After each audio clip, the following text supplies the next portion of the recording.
Right, thanks, that's great. So it's good to know. All right.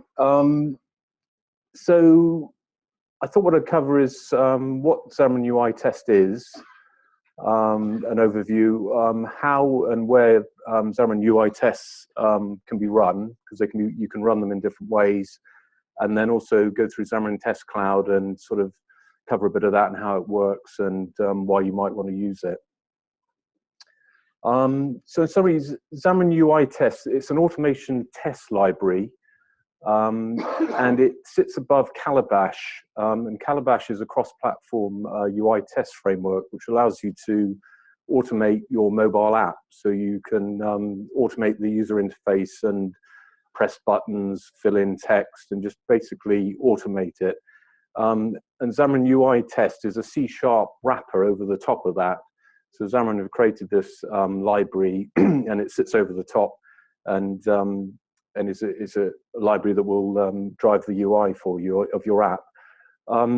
It automates your application. You can't really do much with the phone, so it's just your actual application that it drives, and it uses. Under the hood, it uses NUnit library, so the normal NUnit library that you're used to, and all the sort of features of NUnit that you normally use, is what's used for UI tests. So it's quite nice. If you're used to writing sort of normal unit tests, you can write UI tests. I'm going to show you sort of how to do it just using normal NUnit tests, and then afterwards, Emmanuel is going to show you how to use SpecFlow in a sort of BDD way to write your UI tests that way. There's a little caveat with using NUnit for UI tests. You can only use a 2.x. So I think currently it's 2.6x. So currently we're on 2.64. So you can't use NUnit 3 and above. It just doesn't work. So you always have to be a bit careful when you're creating projects that you don't do an upgrade and upgrade your NUnit, because it'll stop working. So UI tests can be used. You can use it for Xamarin apps. You can use it for native iOS apps, so anything written in Objective-C or Swift, and you can use it for native Android apps. So it's really a sort of tool to drive these apps and automate them. It doesn't support Windows Phone or Xamarin Forms Windows Phone at the moment.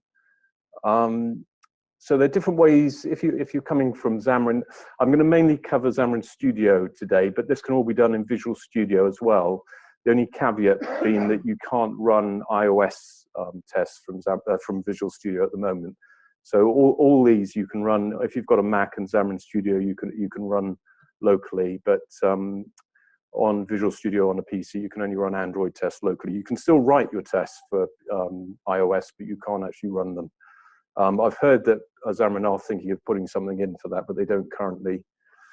So they have 3 project templates currently that you can use. One is a multi-platform one, which allows you to write your UI tests in a sort of cross-platform way as you do a sort of cross-platform Xamarin app.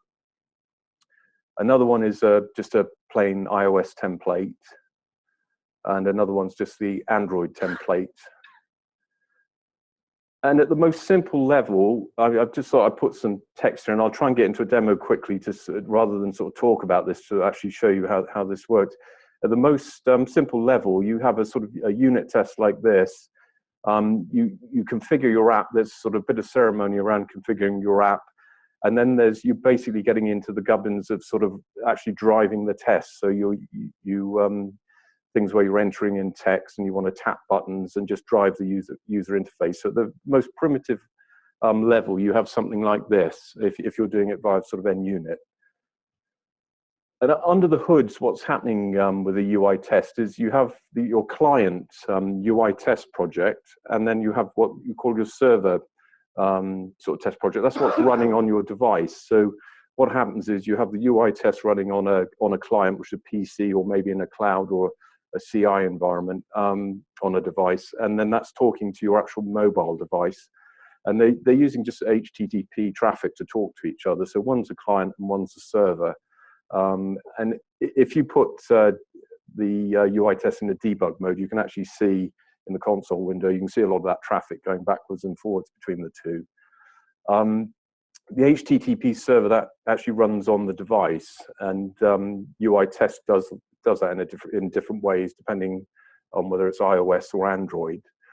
And that just basically communicates with the UI test client agent.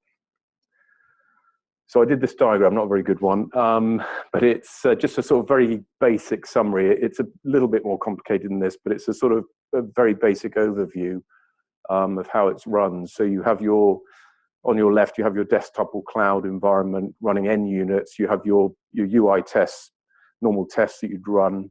And then you have your Xamarin Test Cloud agent, which is installed in your UI test that communicates to your device or simulator, because you can run these on simulators or devices. And that talks to a Xamarin Test Cloud agent, which talks to your automation APIs, which drives your app. So at a very basic level, that's sort of a very quick overview. So the way this works is slightly different on Android and iOS. On Android, the Xamarin Test Cloud agent, it runs in its own separate process on the device.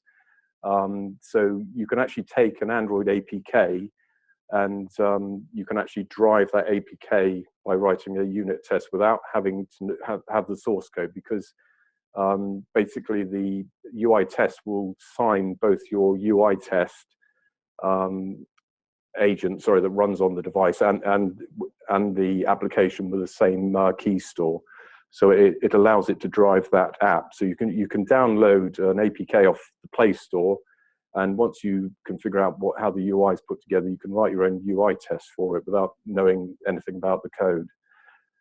With iOS, it's slightly different because of the restrictions with iOS. So you actually have to embed the Test Cloud agent into your iOS app. So you actually need the source code, and it embeds Calabash stub sort of into your app, and that allows it to then talk. That runs internally within your app, and then that talks to your UI test. So you need a NuGet for that, and I'll show some of these. But yeah, basically that is. I'll show you some examples of this. But for iOS, you need this NuGet, which is just the Xamarin Test Cloud agent, and that's only for iOS. You need to install that. So yeah, so once you've sort of set up a project, you need to sort of drive your app, and UI test has a lot of methods that allow you to do that and interact with your app.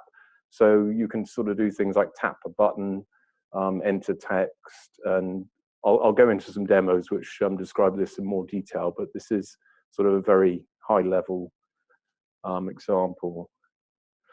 And you're really, when you're doing this from the Xamarin UI test side, it's the same sort of concepts as when you're doing your normal unit tests and unit tests. So you set up a test fixture, follow the sort of 3 A's that you normally use for unit testing: arrange, act, and assert.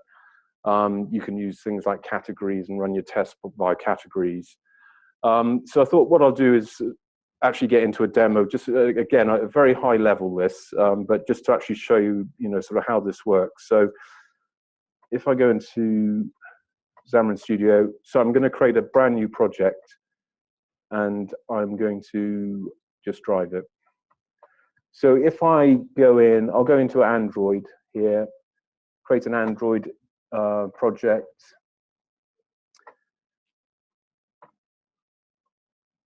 And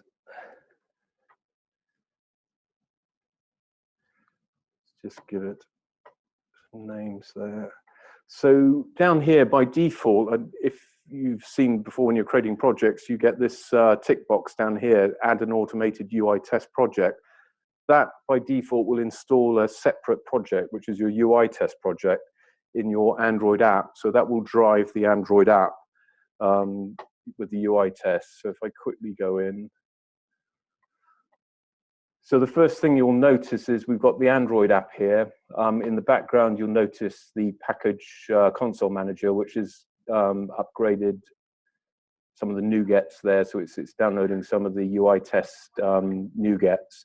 So if I look at this is the Android project. If I go in, sorry, not the Android project. If I go into the UI test project, you'll see two NuGet packages there. So one is the actual UI test. So it's always best to update that because it's normally out of date. So just update that. So my N unit, I'm not going to update because I want it on a previous version. So it's on 2.63, that's fine.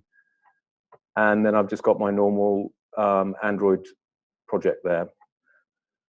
So out of the box, might just have to update some NuGets here. Let me just build this.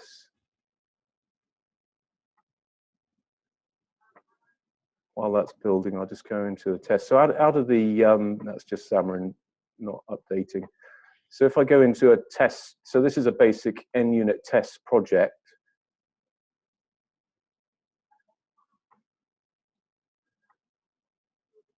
Sorry, I just bring this down a bit. So at a very basic level, you have a test fixture, and you have your normal setup that you would have. And you, in each of your setups, you have a configure app, which I'll go into in more detail, but it sets up the environment for running your UI test. Behind UI test is an iApp interface, which is on each platform drops down. There's a different implementation on Android and iOS, and that's really the iApp interface. On Android, the implementation for that is Android app.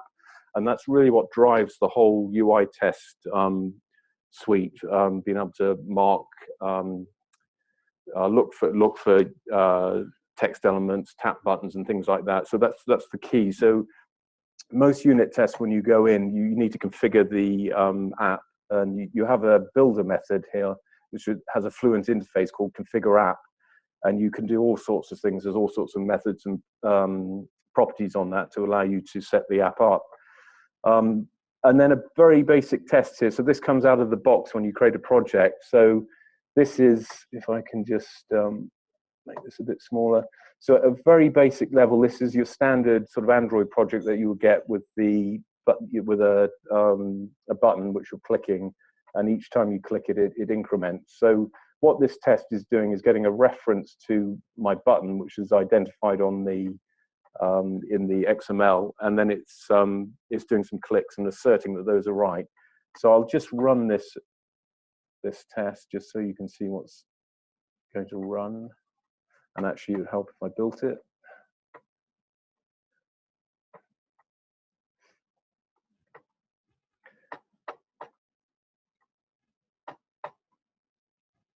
So I've got a simulator here, and that will install the app and run the UI test. So this will just show you a very basic level, so that it's launched the app and the automation library has done the 2 taps on there. It's done the assertion to check had 2 clicks appeared in the button, and that's run. So that's at a very basic level. Just wanted to demo sort of what we're talking about. So if I just go back to presentation. So that's at a very basic level how it's working. So in your UI test workflow, the way you sort of work would be to sort of write your automation tests as you're developing a feature. So you'd be given a feature to work on your app, and what you try and do is really write your UI tests as you're writing you write your feature, write your unit tests, and write your UI tests at the same time. So your unit tests can test so much, and then your UI tests are that extra sort of way to drive the app, and rather than manually testing, you can have UI tests that will just keep running, and you can run them in your CI environment or locally. So generally you sort of write your UI tests, run them locally, validate you haven't broken anything, keep adding to your UI tests. When you're finished with your feature, make sure you've got good unit test coverage and good UI test coverage, and then you can run your tests from the CI or Xamarin Test Cloud.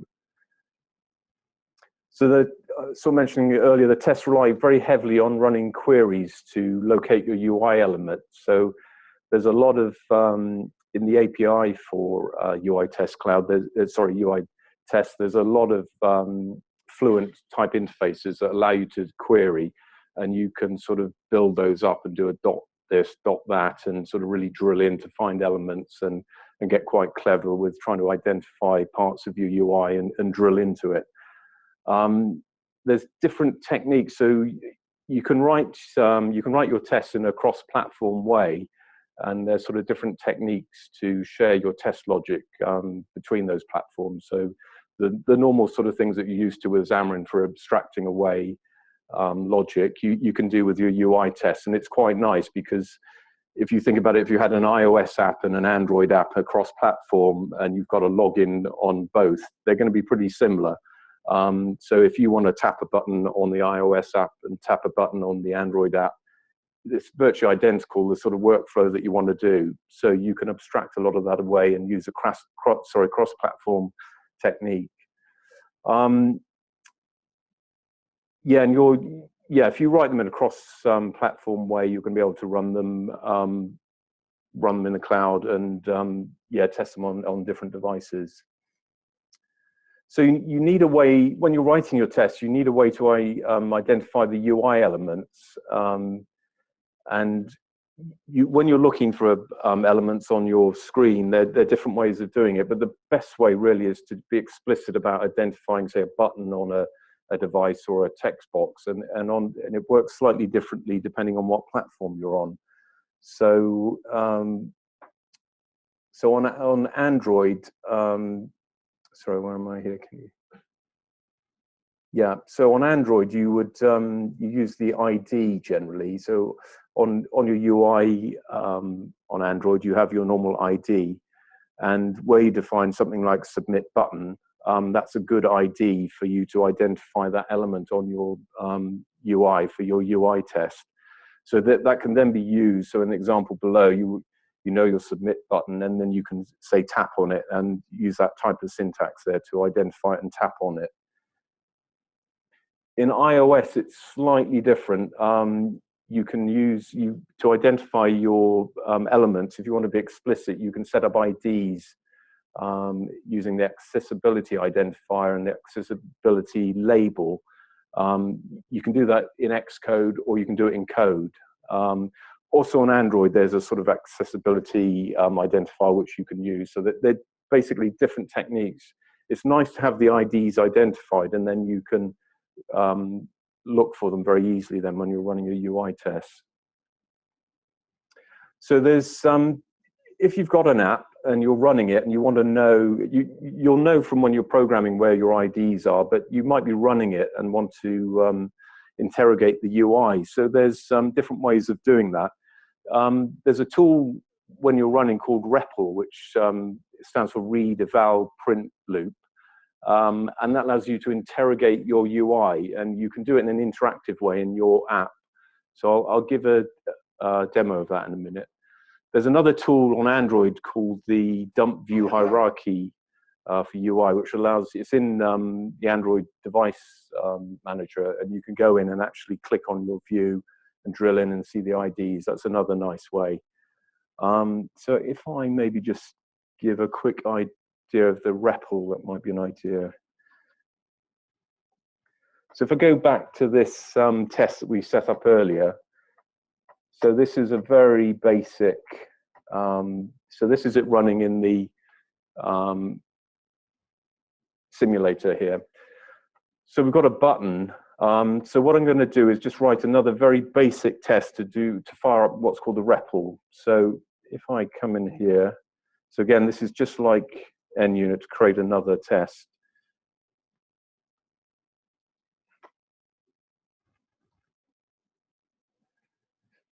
So I've created the test here. So I just need to get a reference to my app, which is this gets initiated on each run. So this is my app variable here.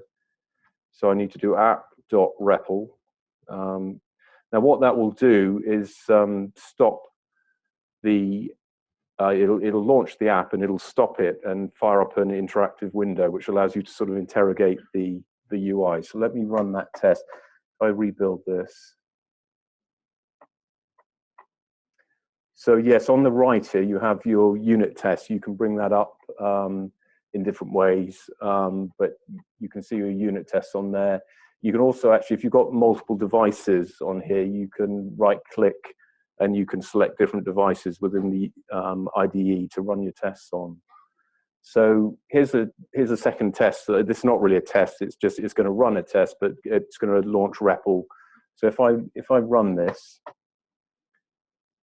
so what you're going to see is the app relaunch. Now it's brought up this command window here. That's the REPL command that's just fired. You don't want that in your final UI test, but while you're writing UI tests, it's a very useful feature. So this is I'm running this on a Mac, so it's running on the in the terminal window.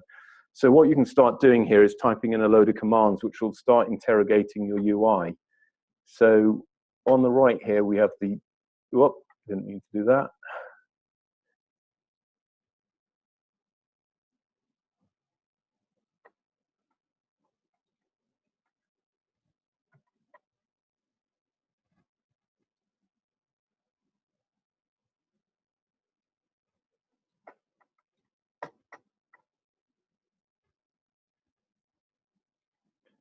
Sorry, let me just fire this up again.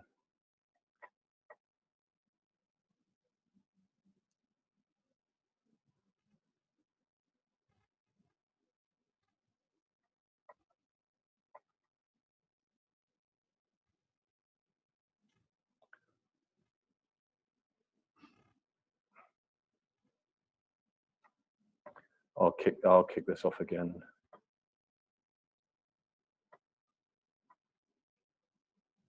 So I'm just going to run that again.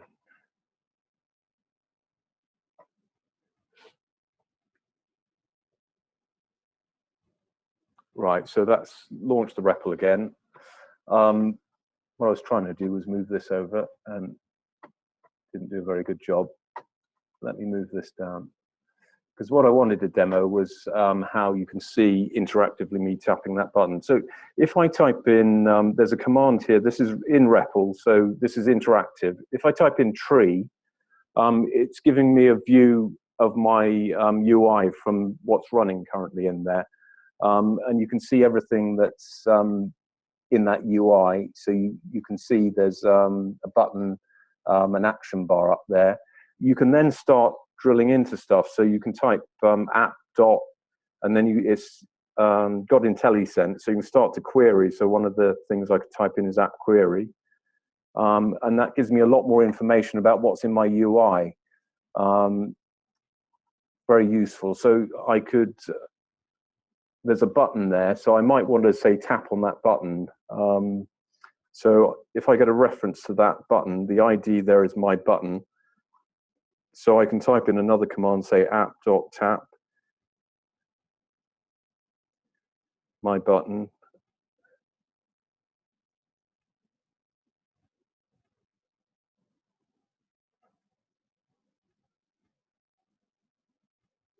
All right, something's not, oh, there we go, and that's finally kicked in. There we go, you can see it incrementing the clicks, so just a bit of a delay. So you can interactively sort of interrogate your UI. It's got a whole list of commands that you can do and test stuff and try things out and see where things are. And at the end of that, you can type copy, and it copies the history of what you've just done to your clipboard, and then you can then paste that into a test. So that's REPL. There are other ways of doing it as well, but that's probably quite a good way.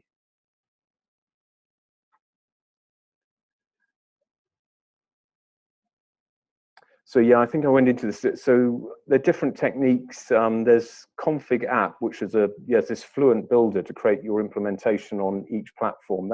That sort of forms the heart of building up your test environment. Lots of methods and properties on that.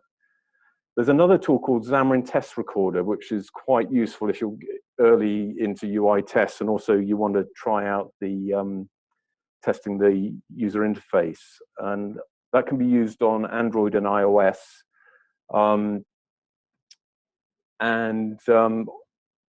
Yeah, it runs as a standalone app.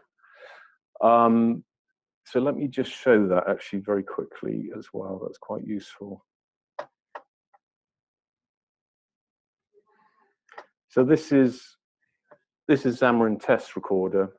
So what you can do with this is you can go in, you can select a device. So I'm going to select the simulator. I'm going to select an app, so I can go in, open an app. So I've downloaded this APK here, which is the Just Eat consumer app. So if I select that,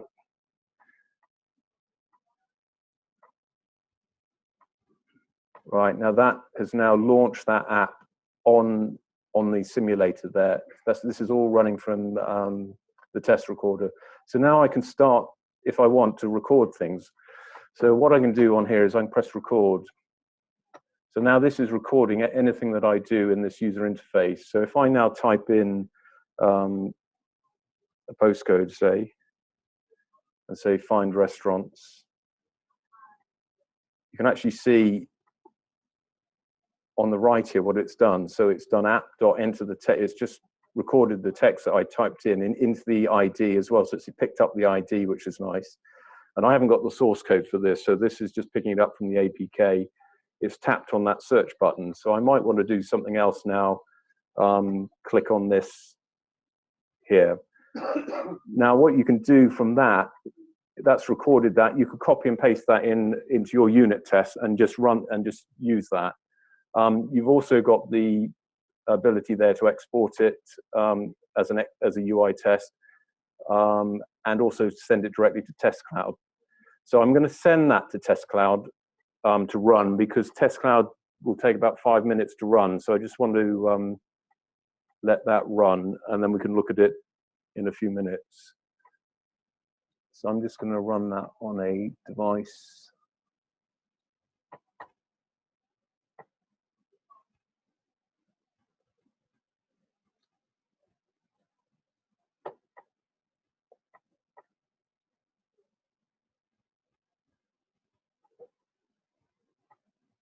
So that I've now picked up and running in Xamarin Test Cloud. So I'm going to leave that running and carry on, because it just takes a few minutes to run.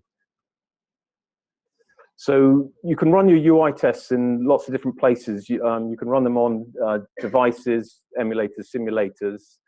You can run them in CI environments, so TeamCity, Visual Studio Team Services, Jenkins, Bitrise. And then the other option is Xamarin Test Cloud, where you can upload your UI tests and have them run there on lots of devices. You can also, you can use a command line to run your tests. So it uses NUnit console, which is an NuGet NUnit runners. So you can just run your unit tests from the console, which is quite handy. Or you can just send them directly, also from the command line, you can send them directly to Test Cloud, just using command line. So in CI environments, that's really handy. You can just put that in your build step. Finding devices. So when you write tests, you want to sometimes send them to particular devices, maybe on your CI environment or locally. So you can use things like ADB devices if you're working locally to find the ID and set that up in your tests. On iOS, you can, there's a different command you can type in to get your devices. So I'll do another demo here.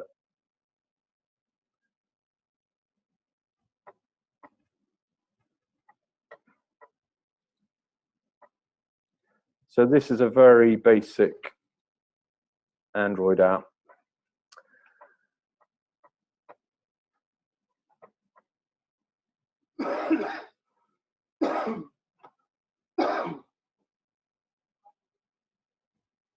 All right, that's better. So this is a very basic app. If I just run this,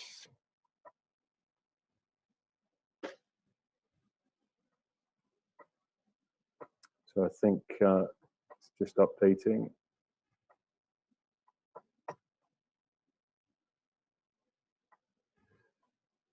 So this is just a very basic app. You type in your name and it says thank you. So it's very simple. So if we just sort of drill into this,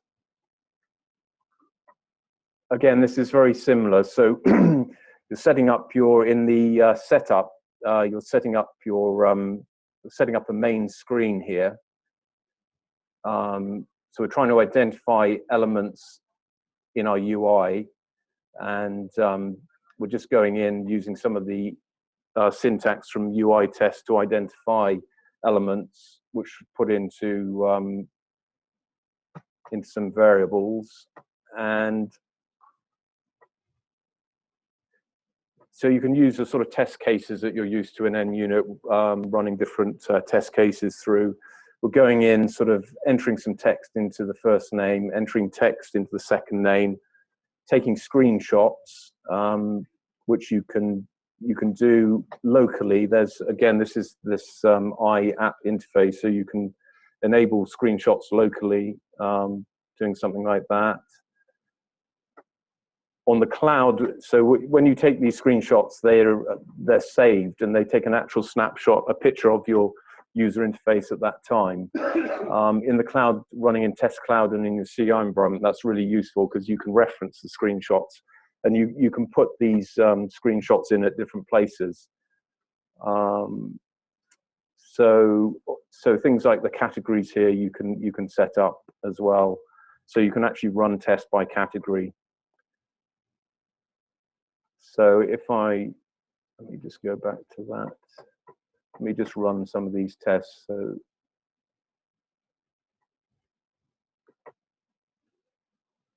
if we run this click submit button, so that's going to go through and run 2 tests and enter 2 names.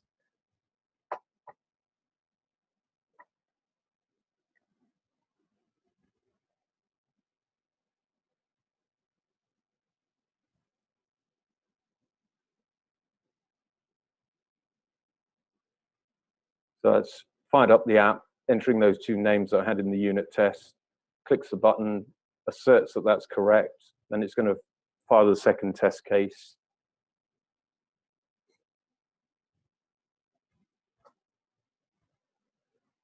Or maybe not. Oh, sorry, it already run that. So it run both of those. So again, that's just a sort of very basic example there.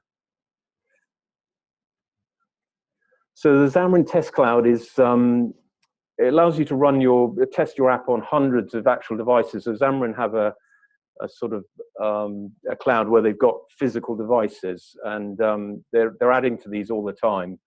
And they give you access, if you have access to their test cloud, to actually run your app on their devices and run your UI tests. So it can be very useful if you haven't got devices in-house and you want to test it, or you want to try there's a new operating system and you haven't got that device and that combination. They have a whole myriad of devices and operating systems and sizes. So they give you access to that, and you can, when you run your tests, you can select subsets or how you want to run it, and you can save that. So you might say, I only want to target tablets of this type and this operating system, and you can upload your UI tests that you've written locally and run it in the test cloud and get the results. And it's very useful because there's a lot of detailed information in there that you get that you wouldn't normally get if you run it locally. So the way it works is it uploads your APK, if it's Android, or your IPA with your test project to the cloud, and it runs it. We were wondering the other day how they do the iOS side with all their devices and how they run it. And what they do is they re-sign your IPA with their own provisioning profile, which has got all their devices. So that's how they do it on iOS. So yeah, it allows you, if you look in Xamarin Test Cloud, it takes screenshots by default. So you can specify where you want your screenshots in your test and where you want them. It does memory usage profiling, which is I'll show in a minute, is very handy because you can see where you've got memory issues, and you can actually step into various parts of your test and analyze it. It shows you CPU usage, so you can see if you have any spikes. Very good test logs, so you can look in to see how the test was running and if you've made any mistakes in writing your UI tests. And you can also go into the device logs, so all your sort of ADB stuff or any of your logging that you would have normally, you can look at. So I think I had another demo here, so let me just bring this up.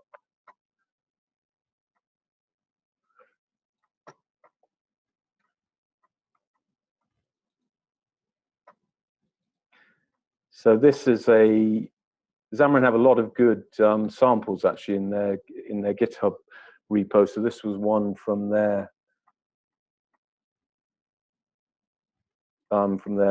samples.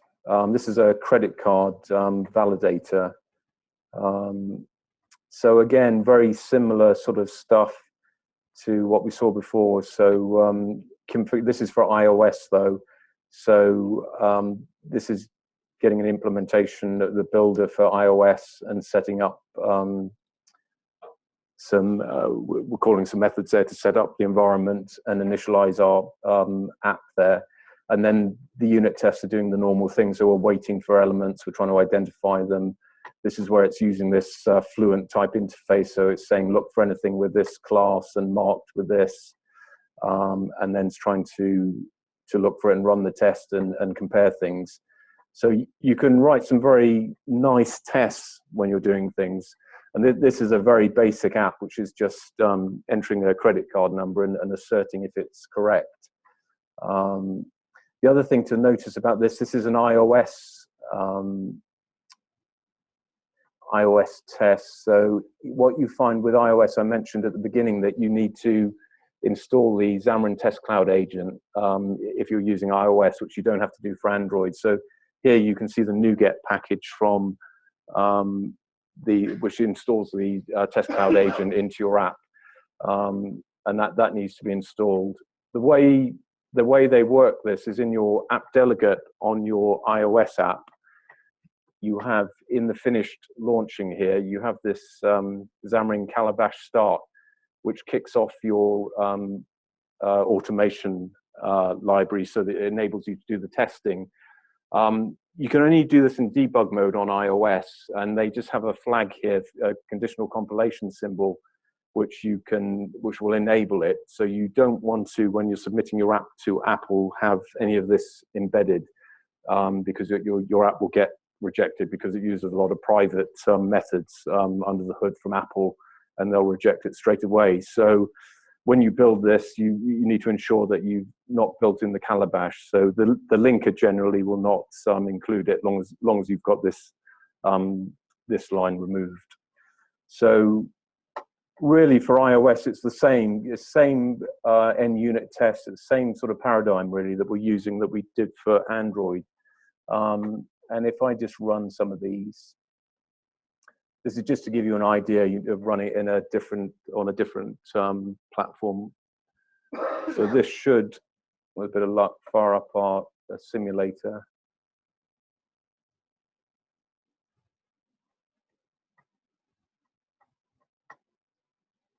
Yeah, the simulator is just firing up. Try and make that a bit bigger. Oh, that is as big as it gets.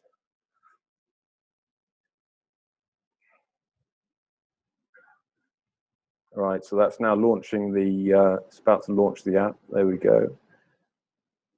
Now it's going to sort of run through the UI tests that are configured in here. So it's going to enter a credit card number and just run the different tests that have been set up, and then run the assertions.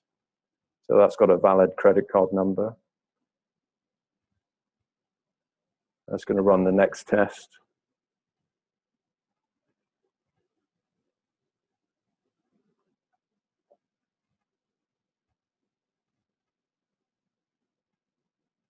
So that's too short, so that's an assertion. So it's green, which is good.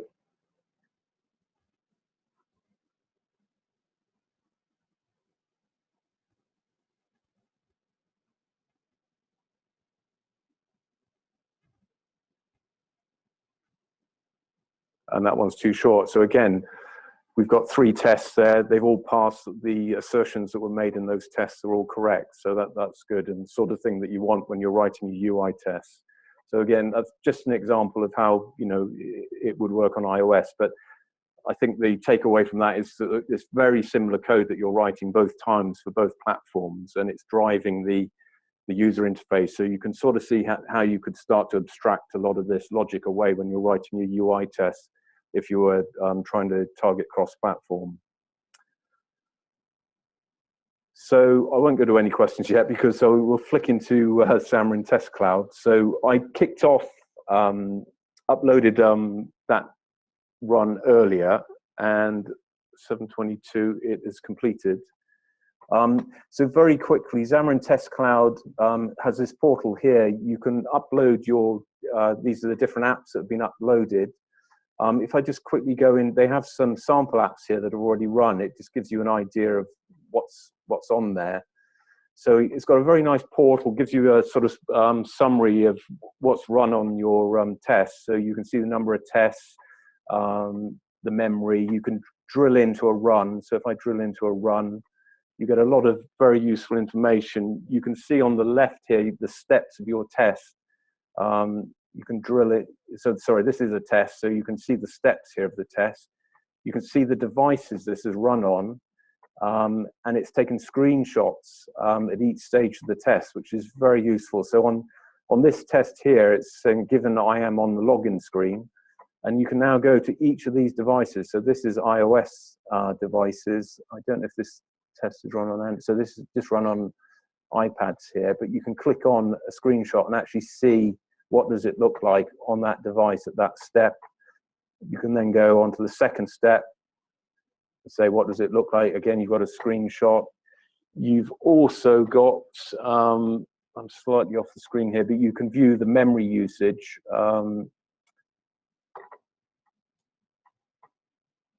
You've got also very useful, there's nothing in there actually, but a deep, oh, there we go, device log, watching your test run. So if your test doesn't run correctly and you want to have a look, you can sort of drill in and have a look. We go back to, so this is the one we ran earlier. So that ran quite quickly actually, which was good. So if I go in, so I ran that test on an Android device. So yeah, tapped on, it's gone in. And yeah, we've just got some screenshots there. So you can see also on the right here, you can see memory usage, which is really handy. So you can go into different points. So if I click on the left here, you can see it at different points. So that's at the end, and you can check the memory usage. You can see the CPU usage. So I can say I can click on a part of the test. It's just a bit small on here for me. I can't scroll across, but you can go to basically different parts of your test and check the CPU usage. Got summary there, the device that it's run on, all the dimensions, the display, and they basically have an absolute load of load of devices. So if you do say new test run on here, I can select the app I want to do, and you've just got access to a lot of devices. You can filter by, say, just running it on a tablet or a phone. You can select manufacturer. You can drill down into processor types, Android versions, and then you can save that as a sort of template. And then it gives you a unique ID for that template of devices that you set up. And then in your command line for Xamarin Test Cloud, you can say this UI test that I've set up, I want to run it against that template, and it'll run it in the cloud across all those devices. It's very, very useful. And if you've got an app, and even if you just want to run it maybe once a day and hit like 20 devices, it's very useful, and you can see screenshots and all this detail. They do a trial version at the moment, and I think it's for a month. You can use it for free, and I think it's 3 hours a day, and I think you get access up to 3 devices at any one time. And they've got different pricing bands. There's I think the lowest one is sort of $99 a month, and they work upwards depending on how many devices and how much usage you want. But it's a very, very useful tool. And I think that's probably enough for tonight from me. But let's see if there are any questions. Yeah. Yeah, you said. Did you say earlier that it doesn't support Xamarin Forms at the moment? It does support Xamarin Forms. It just doesn't support Windows Phone on Xamarin Forms. Yeah, so you can write. Oh, okay. Yeah, right. sorry, I probably didn't explain that. Yeah, you can use Xamarin Forms. Oh, fine. Yeah, and it's quite nice with Xamarin Forms because your IDs are the same sort of cross-platform. Okay, yeah, cool. yeah. I know you're all angry, but no questions more? Nope, great. All right, thank you very much. Okay, thank you. Thank you. Thank you. These are in the kitchen. Go, getting cold.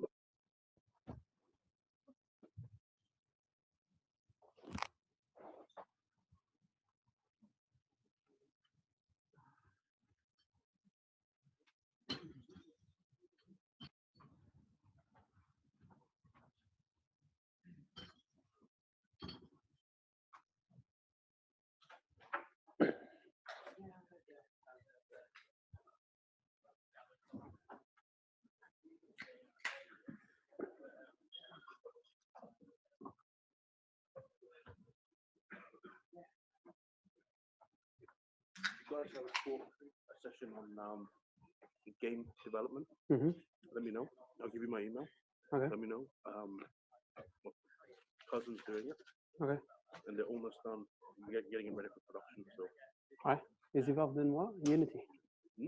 Oh. It's using Xamarin. Oh, it's using Xamarin. Okay. All right. That's great. See everyone.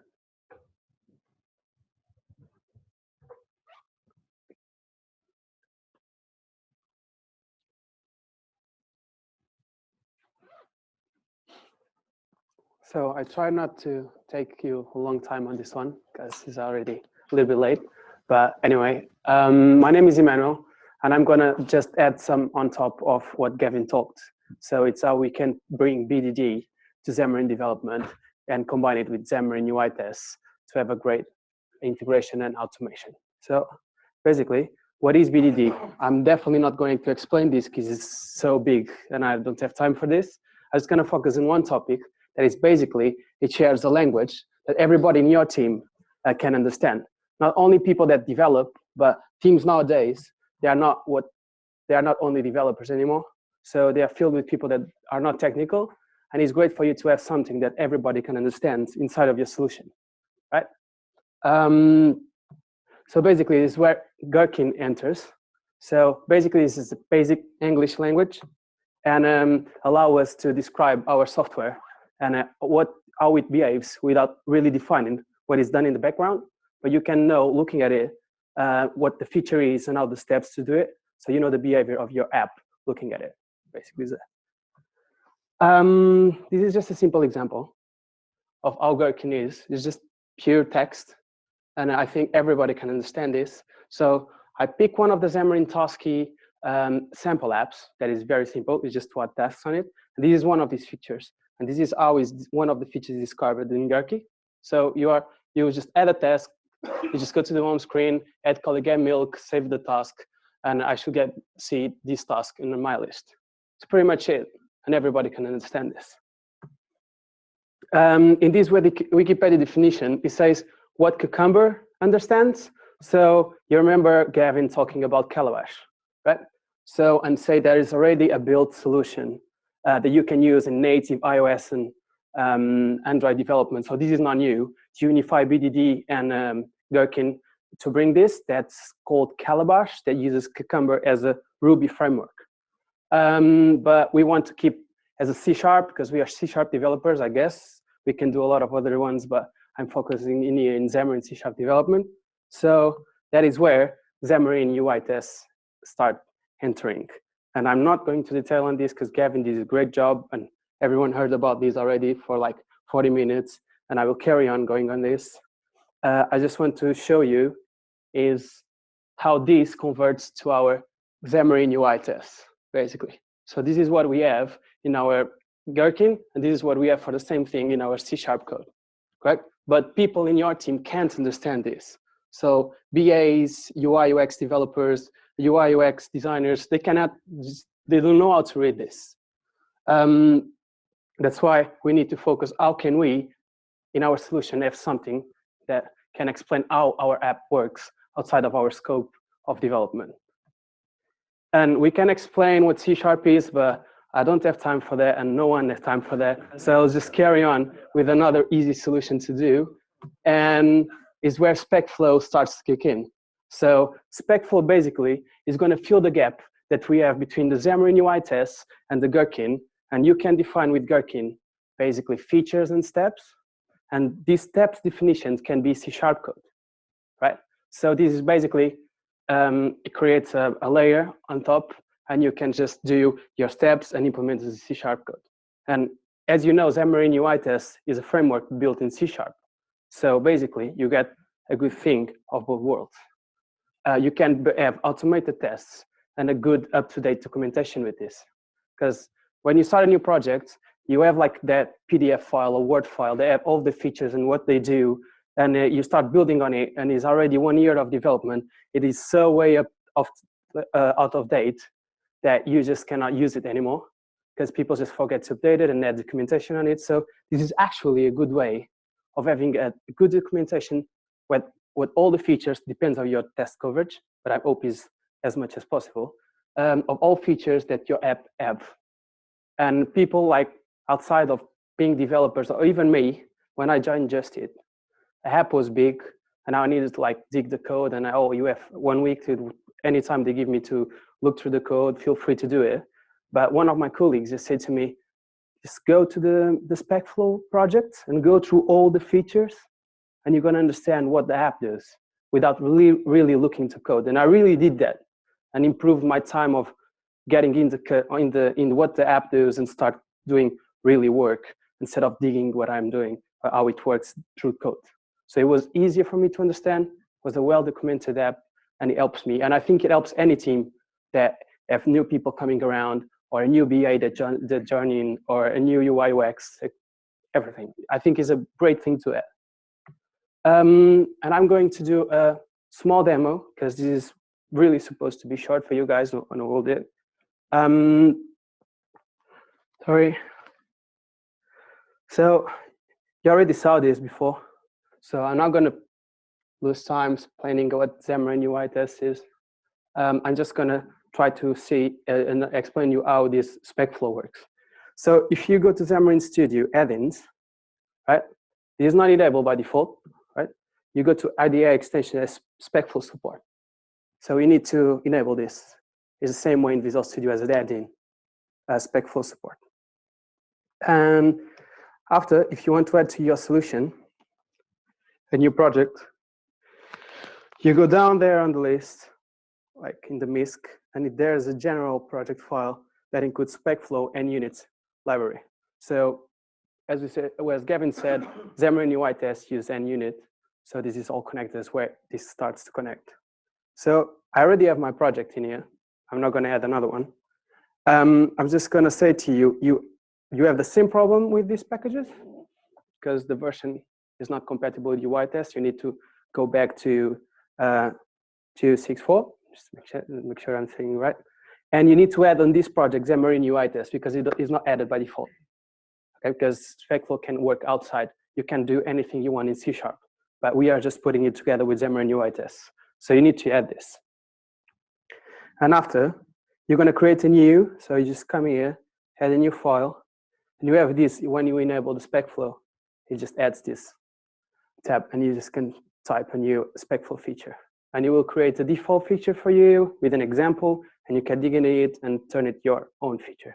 So I'm just gonna, I have this one. Remember, this is the Tasky app. It's just for add tasks on it. It's a very simple app.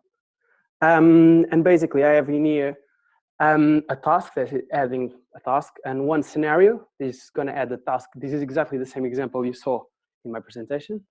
And this one is just to say to you, you can put different parameters and use variables inside of your steps. So you can just type different, if you want to test, like put, imagine we on Just Eat, you have two kind of orders you can pick up or you can be delivered. So you can test both. You can put as parameter or create me 10 orders of delivery. And he goes and does the code to the delivery, or he goes to the code as pickup.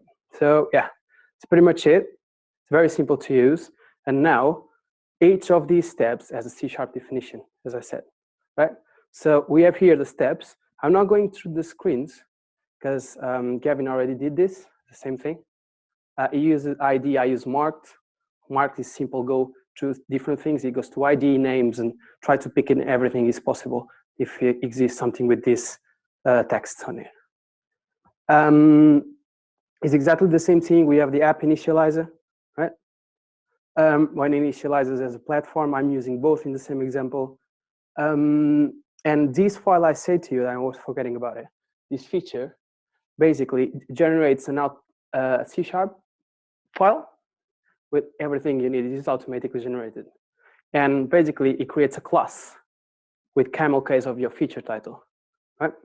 So as you can see, is a partial class. So you don't need to add something on it. You just need to create a new class with the same name, put it as partial, right? And I created the feature base that I'm going to show to you. So I'm saying this test, this feature runs in iOS and Android. And after straight away, that was my test in the evening, before, sorry. You can see, put it at Android and iOS.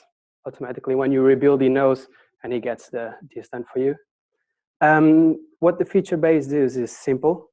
It just says what platform. So this is, this is going to be passed as parameter, or iOS on Android.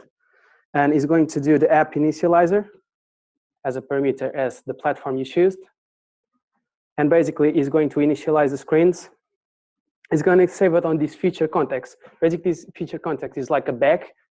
Inside of this feature, you can put anything. It's a dictionary. You can just save everything you want and get it back, right? And all of the scope of this feature, basically. And in here, you just initialize the screens, if iOS, if Android, because they have different implementation, different IDs, like Gavin explained. After that, you have the steps definition. So we have some common steps between our features. So I created a common steps class. You just need to put as binding for him to know that this is binding as SpecFlow attributes. So after that, you will just get whatever you need from your feature context, all the screens and the app, and you just put given or when. That is exactly the same ones you use in here, correct? You can even put more than one. So the same implementation can have given and then, right? Because in different tests, you can use the same code, but it's not using the same attribute. More, what I can say more. Yeah, pretty much. Oh, when is end, he always uses the back one. So is end is going to be when, because it's when in here, same in this one. But if it was give, in when is when, it's going to be give when you define it. Okay, I made you understand? After that, you just put inside whatever Xamarin UI test you want. So click on app like Gavin did, put the text on it, just do whatever you want. And after, just make sure that you, in this case, I'm not doing it, but in some, like this one, I'm asserting that is greater than 0. So I use a library called should that basically is a fluid assertion package that allows you to like assert things. So you can just put should be greater than, or should be equal than, or not equal to, or whatever you want to test it. So what I'm trying to test in here, if there's more than 1 with this name, more than 0 than this name. So I guarantee that some on the screen with this task name that is passed by parameter. So it's basically going to get, in this example, the get milk, right? Is the one that goes in here as parameter. And in these ones, we're going to get, we use variables in here. So you're going to get milk in the first instance, and get pizza in the second instance, right? What I can add more on this. I go to app initializer. This is another example, a little bit bigger, but I don't want to put a lot of effort on it. So the thing is exactly the same way that the Xamarin UI test worked. So you can choose you can actually come here and add projects. So like Gavin said, you can test apps that are not in your solution. So you can create a SpecFlow project and test an app that is not in your solution at this moment. So you just need to specify the APK file destination like you showed in this presentation, and you got to grab it from the folder you put in and test it like it's embedded solution in your solution, the project. So, but I'm selecting these two because it's the one I want to test. They were already selected. And you can choose just basically what devices you want to run on. And you just right click and you put test running. And give me a second. Yeah. Oh, get out. Oh, sorry. Should I push this down? Can you see it probably? Yeah. So now let's just gonna run this test, put this. So basically now it runs exactly the same way. It can run exactly in the same way on a test cloud. But the good thing is you have your features defined as text that everybody can understand. New people that join your team, like I said, people outside of like a technical scope can just grab in and understand what the app does. And I think it's a great thing to have, adding both worlds, automated tests and documentation. So some people doesn't like it because he had a lot of effort on it just to have like some text that everybody can understand. This is the way developers think. But anyway, I think it's good when new developers arrive in such a big app. It's not as, it really helps you as a developer to understand what the app does, because you're gonna ask A, B, oh, you know what the app does, whatever. But sometimes it's just, oh, people are working or they want to waste a lot of time. So this really helps you to pass the information faster to the person that is going not to replace you, but to work with you.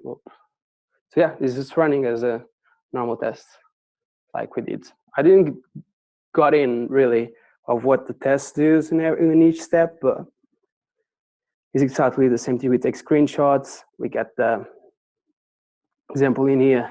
It's quite more tricky because I'm trying to check if the image is there with the check to make sure that it's done. Yeah, but it's the same. I don't want to dig in basically in Xamarin UI test anymore. Yeah, it's pretty much I saw we shorter than the other one. Maybe I was too fast too, but yeah, this is pretty much what I wanted to just say to you. So BDD I think is a great thing to have. So I may start a new project and imagine you have someone that automates your tests, like a tester, automate tester guy, and he's just gonna write all the features and specs on it and how to do it. And you start with everything defined. So you know what you are never going to do code that you need to like, oh, it's not the correct way to do it, or it's not going to be used, or I waste time doing bad code because it was not in the requirement, or I didn't understand the requirement. So you have the requirements, everything done. You just go through you create the UI test.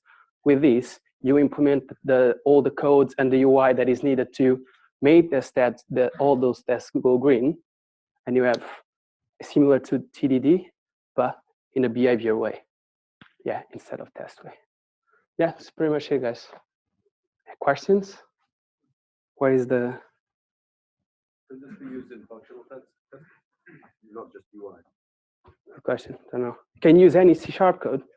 So every implementation of this. So this, I don't know how to answer that question, to be honest, but this feature, it generates, so you can tag here, and we are using Xamarin UI, but you can just code in here anything you want in C#. So. Sorry, what do you mean? Are you talking about like in terms of because I've used SpecFlow in one of my previous roles when we did testing on behavior of our PubSub architecture. So it's pretty decent. No, sure, but obviously this demonstration is for the UI. This demonstration is for UI only. Yeah. I was wondering whether the same SpecFlow, the same BDD approach can be used for testing, and instead of your unit testing for functional testing, it can be used for documenting your specification and your behavior for your functional tests, your functional side of things as well, not just the UI. Right. You can, I think, because you are asserting, you can just like TDD, you just assert something. So you do something, you can just test the calculator without having any UI, and just assert the value to be correct with the value you pass as parameter on one of your steps. So you had 5, you had 6, you have both of them, you add them, and you have the result, and you just assert in the end, and you didn't involve any UI in it. Yeah. Right. Any more questions? Come on, guys, there's no peace anymore. You can ask questions now. No? So yeah, thank you guys. Cheers. I did have one question. Oh, come on. Sorry. Who writes? So my question is, in your team, who writes the feature given when then cucumber case? Who writes it? It should be the test, the automated test guy, I guess. Could be you. I do my ones. Okay. The QA is QA does it? Yeah. Okay. It should be, Yeah. but in the perfect way. So sometimes. Yeah, it's true. Yeah. That's why. Yeah. The thing is, but- obviously you're not going to go to your product owner and go, yeah, can you write the given when then? And they're like, oh, do I really have to do it? Can't you do it? So, just to work out what you guys do. Yeah. Do you have the QA write the story? Yeah, we have. Or is We it? have some creative QA and they do it sometimes. Sometimes you need to do it as it's and both ways. It's not like always them. We're not gonna stop it because they can. Yeah, sure. That's what it takes. Anymore? Yeah. Sure. Thank you again.